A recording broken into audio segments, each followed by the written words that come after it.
Today's April 14th, 2021. Protests erupt and an officer resigns after another unarmed black man is killed in Minnesota. Biden is set to remove all troops from Afghanistan by September 11th of this year, and inflation begins to tick up.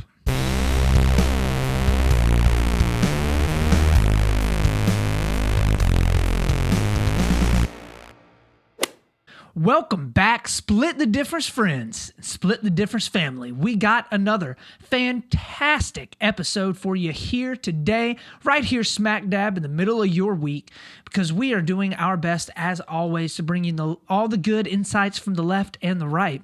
I can say with a fair degree of certainty that this is the best podcast that we have done thus far. Mark your calendars. Today is the day. Best episode so far. We're covering all of the best stuff from the left, all the worst stuff from the left, all the best stuff from the right, and of course, the worst stuff from the right as well. And we are doing our best to split the difference and find that sweet, sweet truth that oftentimes lies right there in the middle. So, without further ado, let's go ahead and hop on into our first story of the day. Story number 1. So, for our first story of the day, another unarmed black man was shot and killed by a police officer within the past couple of days, and protests have turned very ugly very quickly over this past week, and it is not been good. So unfortunately, I have the displeasure of doing another story about another unarmed black man that was shot and killed a few days ago. His name was Daunte Wright. He was a 20-year-old black male. He was stopped in what appeared to be a routine traffic stop. They pulled him out of the car and were detaining him when apparently I'm going to be asking him questions. Not totally sure. There's not a lot of information out right now around why they actually stopped him or why they were kind of detaining him. My guess is because they wanted to search his car for some reason or another. When Daunte Wright pulled away from the cop and attempted to get away by getting back in his car to pull away and run. Kim Potter was the officer that shot him. She pulled her gun out, apparently thinking that it was a taser, and then subsequently shot him in the chest, and he passed away from his wounds not too far long afterwards. So I'm going to show a quick video. This is being reported by Insider News. It's going to show a little bit of the chief of police talking a little bit about what happened, what he thinks went on, and then it's also going to show the body cam footage that Kimberly Potter was wearing at the time. I will note, if you are watching the video online or if you're listening through the podcast, the images and the sounds may be somewhat sensitive, difficult to listen to, and difficult to watch as well. So just forewarning, if you want to skip forward about 45 seconds or so in the podcast, then you are welcome to do it now. As I watch the video and listen to the officer's commands, it is my belief that the officer had the intention to deploy their taser, but instead shot Mr. Wright with a single bullet.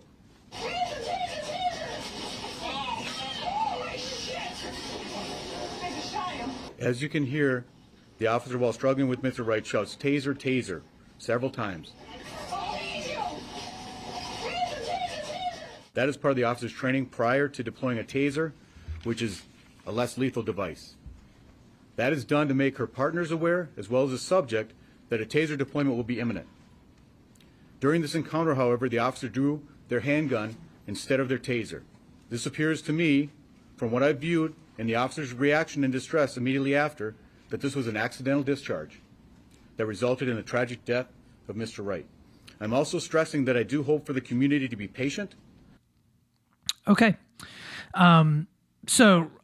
Resulting from the news about the shooting, protesters pretty much immediately took to the streets, and shortly thereafter, things got rowdy very, very quickly. Brooklyn Center, where the shooting actually took place, is only about 14 miles away from where George Floyd actually died last year. In the Derek Chauvin case, the Derek Chauvin trial, rather, I should say, is still going on right now. So tensions in this area are already extremely high. This was not the time or place for this to happen. It obviously is a horrible thing for this to happen absolutely anywhere, but this particular area has already had a ton of unrest, a ton of protests, a ton of rioting, a ton of difficulty that has gone on with the past year, very, very recently, due to I don't want to say similar circumstances, but for a lot of the same reasons why these protesters are out there. So the governor issued a curfew for the area, but that did not really deter protesters very well. They surrounded the Brooklyn Center Police Department on Monday night. And there was a good bit of vandalism, around 40 arrests for a wide variety of different things. Most of them were because they were defying curfew. And looters apparently broke into a few other businesses near the police headquarters location as well. Protesters also took to the streets in Minneapolis, which, like I said, not too far away from where the shooting took place in Brooklyn Center. 13 people were arrested for burglaries, rioting, and other things like disobeying curfew. So, of course, people took to Twitter and other social media platforms, as they normally do, to voice their displeasure with what happened. Most notably was Kamala Harris, who tweeted out, quote, "Prayers are not enough. Daunte Wright should still be with us. While an investigation is underway, our nation needs justice and healing, and Daunte's family needs to know why their child is dead. They deserve answers." So currently an investigation is underway. They're trying to figure out what exactly happened based upon the body cam footage, based upon talking to the two other police officers that were there as well, to try and figure out kind of what went wrong and what happened. But you know, it seems to be an incredibly unfortunate case of a shooting that happened. So in the meantime, Kimberly Potter, who is a 26-year veteran of the police department there in Brooklyn Center, handed in her resignation actually yesterday, saying in a statement, quote, "I have loved every minute of being a police officer and serving this community to the best of my ability. But I believe it is in the best interest of the community, the department, and my fellow officers if I resign immediately." So Brooklyn Center Mayor Mike Elliott announced on Tuesday that Police Chief Tim Gannon, that we actually heard from in that video just now, would also be resigning. I don't know that his resigning, that he has formally resigned yet. It more of was just saying that he would be resigning in the future. Mike Elliott said in a statement, "I hope this will bring some calm to the community, but I think ultimately people want justice. They want full accountability under the law. So that's what we're going to continue to work towards." So while the story is still developing, obviously we will look out for more information as much as possible. The unfortunate thing is in so many of these cases, there's always so much gray area. From the body cam footage that was released, a few things do seem to be somewhat clear. Daunte Wright was obviously trying to resist any sort of arrest and was attempting to flee the scene. It is also clear that Potter, the officer, was screaming that she was going to tase him. And she also, at the very end of the video, kind of like exclaimed out of surprise that she shot him. Even though she was holding a pistol in her gun in her hand. Whether or not it was intentional that she shot him, obviously we don't know, and it's not my place or the time to speculate whether or not it was intentional. I have a very hard time thinking that it was when she was purposefully screaming, or that it was purposeful when she was screaming taser. It seems like a very, very difficult, I think, argument or way to kind of skew things to say that she, purposefully was out to kill Mr. Wright. We don't yet know exactly why he was stopped and what the officers were trying to do when they pulled him out. We have very, very little information outside of the mayor and the chief of police there in Brooklyn Center decided to release her body cam footage, which kind of showed what happened. Most of the time when they release body cam footage, very, very frequently, it is because the police department feels like it's a clear case of what happened. Again, you can kind of take that for what you will, because obviously there are a lot of people that are incredibly upset right now. The most difficult part, I think, about all of this to me is that so many people take to the streets without really knowing what happened, and it's very understandable, okay? On this one hand, I know that so many Black Americans at this point see another headline about another unarmed Black person that was killed, and they're absolutely outraged by it. And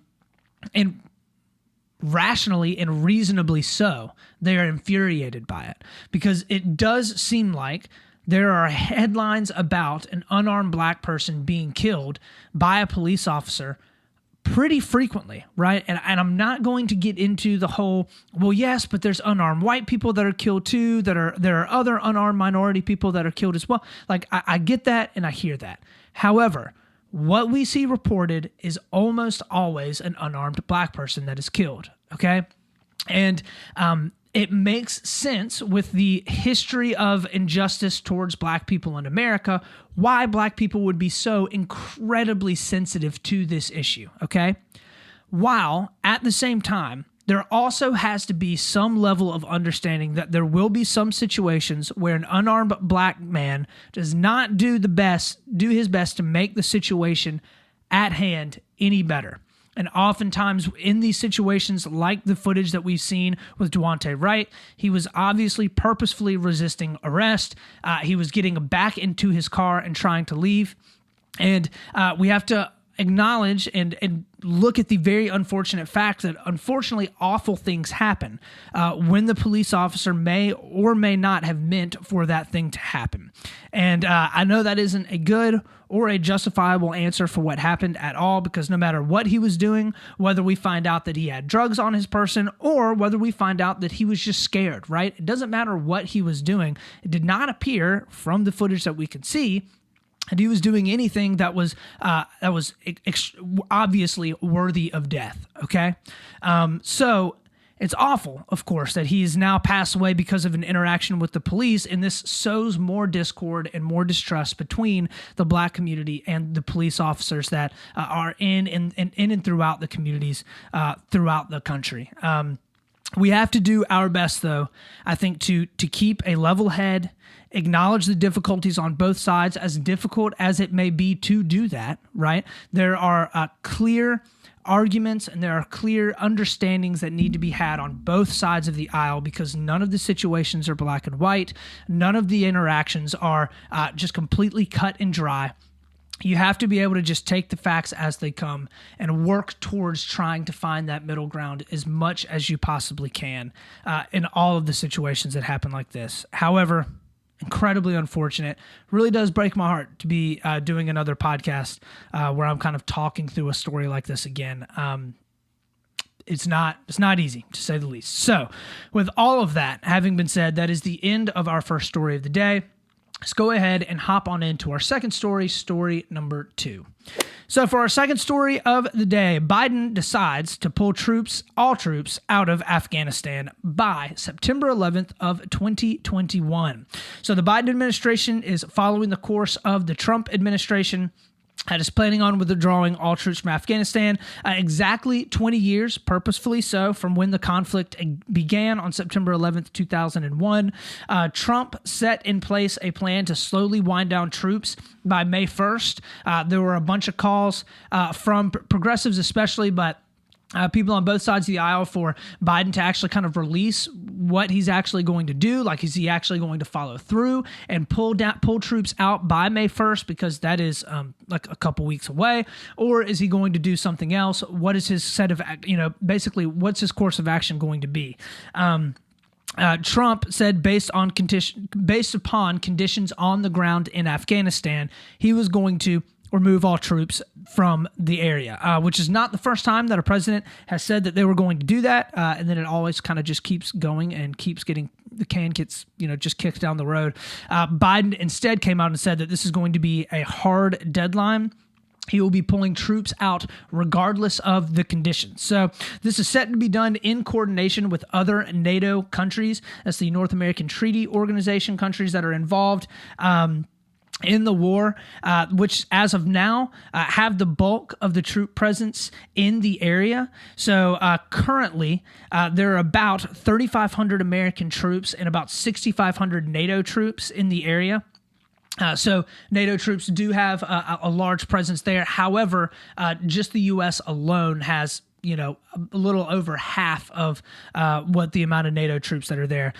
So Senior administration officials said this, quote, "The president has judged that a conditions-based approach that has been the approach of the last 2 decades is a recipe for staying in Afghanistan forever."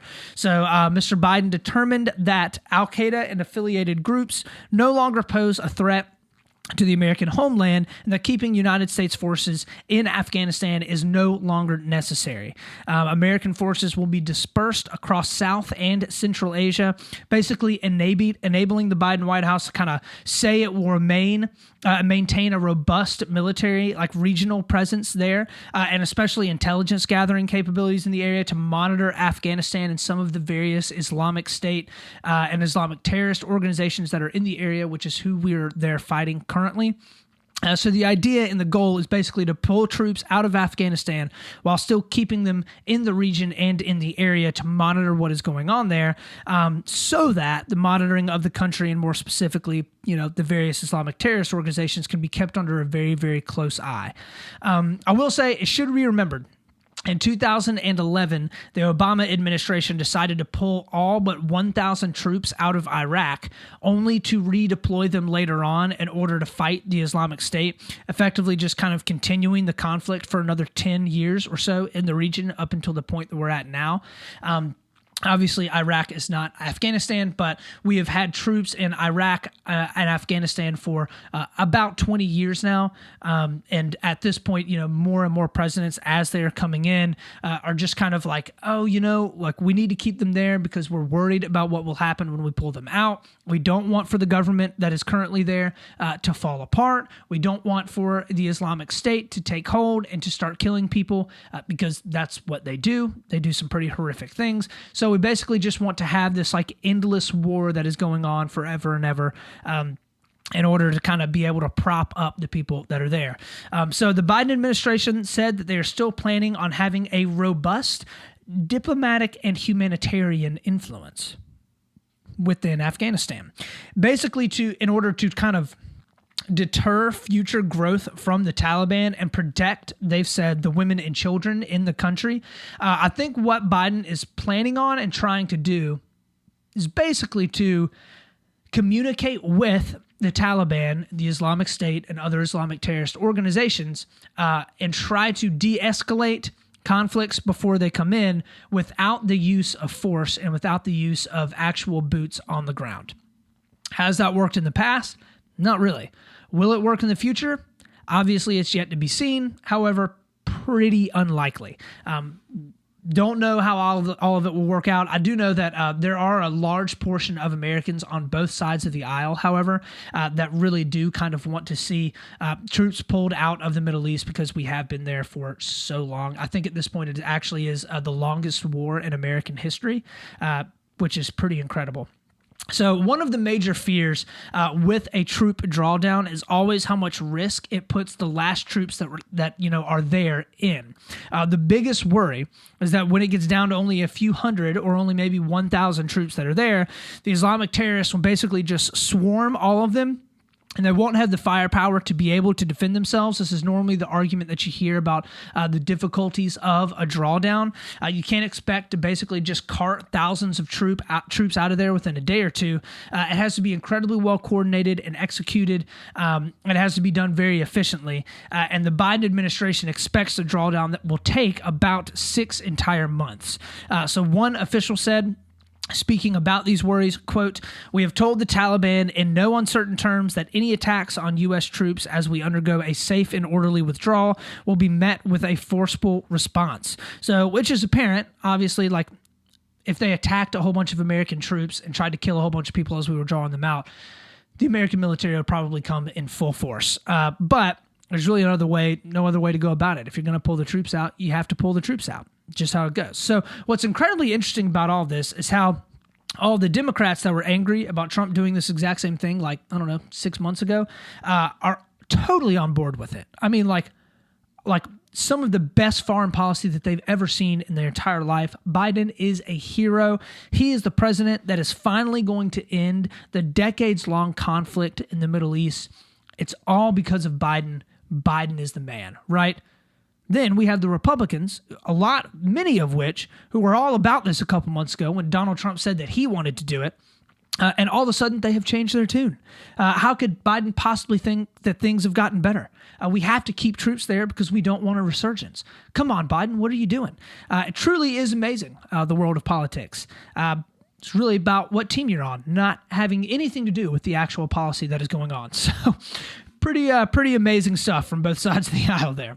So with all that, that is the end of our second story of the day. Let's go ahead and hop on into our third story and our last story, story number 3.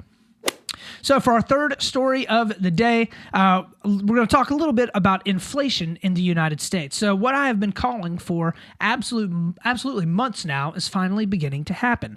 United States consumer prices rose sharply in March as the economic recovery gained some momentum.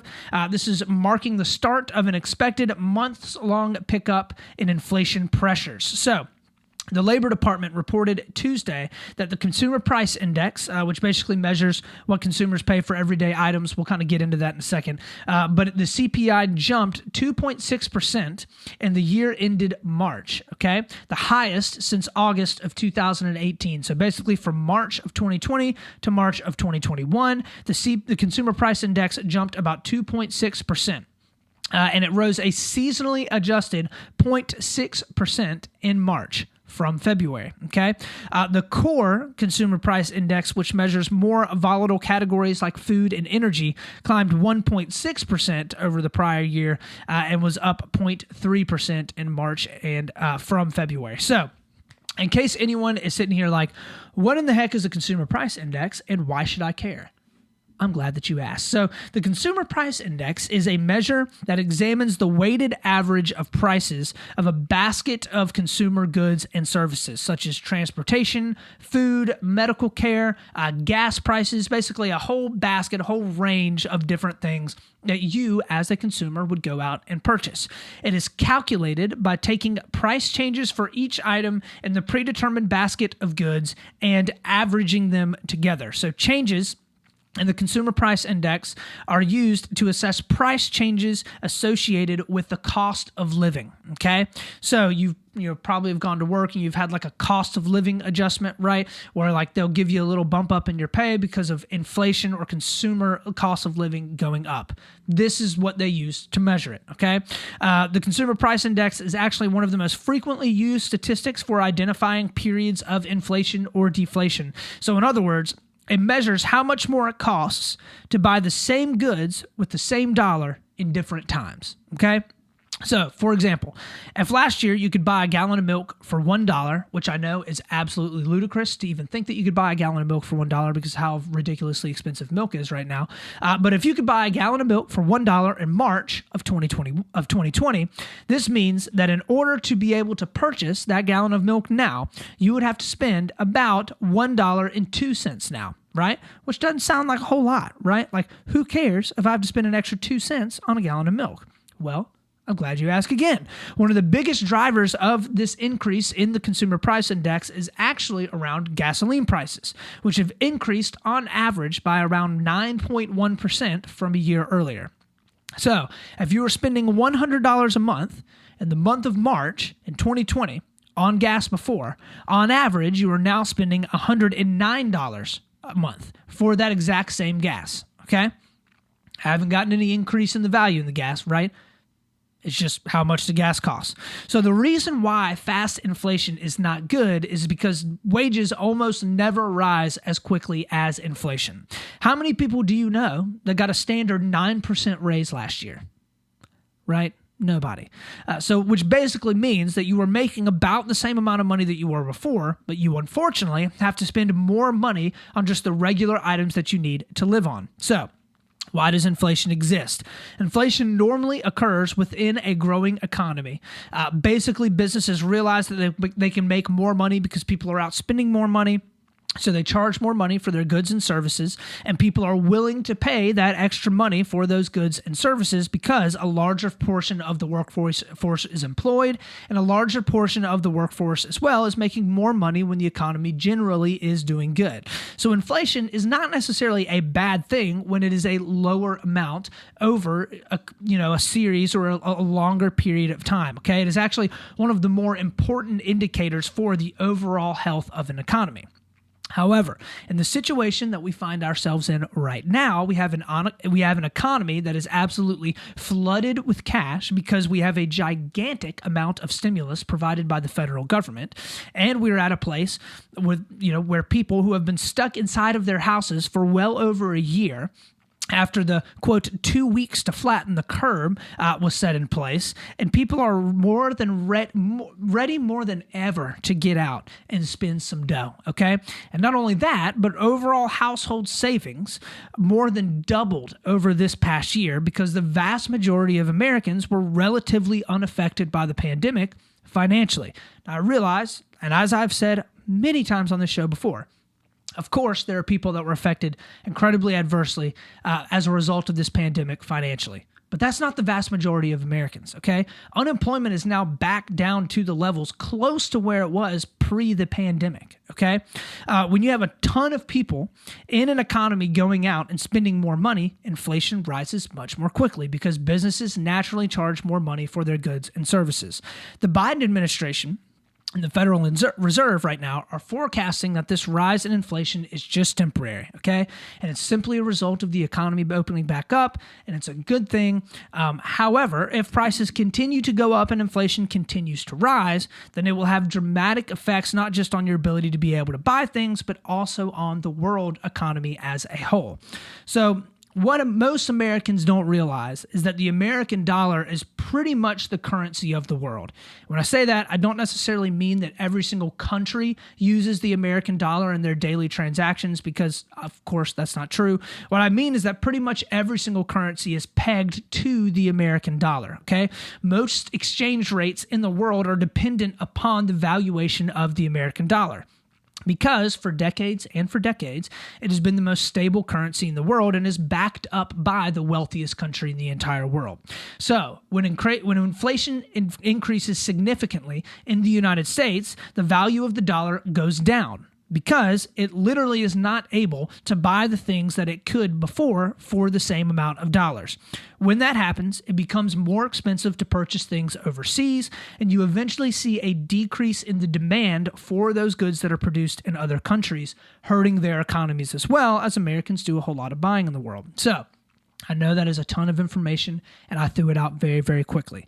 All of this is to say, I am not saying that the end of the world is just around the corner at all. But what I am saying is that when the United States government does the amount of spending that it has been doing, and it plans on continuing to do, with Biden rolling out a $2.3 trillion infrastructure plan that he wants to get passed through Congress here soon, it has real world effects, not just on your taxes, okay? Yes, your taxes will have to increase in order to pay for all the stuff that the government is spending money on. Absolutely. But it also has an impact on the economy as a whole in America, and then as a result, subsequently, the economy of the entire world. It has incredibly far-reaching impacts beyond just you getting a stimulus check into your account and then you going out and buying that sweet new kayak that suddenly just had its price raised to $1,400 for some odd reason that you can't figure out. This is why I am not and have not been a big fan of any of the stimulus that has been handed out over the past year or so. It's not because I don't think that people need or want the help. It's because it has some pretty damaging effects, especially long-term, on many, many other things that are incredibly predictable, okay? So the Biden administration is going to try and tweak and pull things back and forth and manipulate the economy as much as possible, but I'm under the impression that that is not always the best thing to do. So with all of that, that is the end of our third story and last story of the day. Let's go ahead and head on into our last segment. It's called Bro, What? So for our Bro What segment today, it's actually nothing to do with politics. It's just a pretty funny video that my wife took of some lizards fighting on our porch. So go ahead and enjoy this video.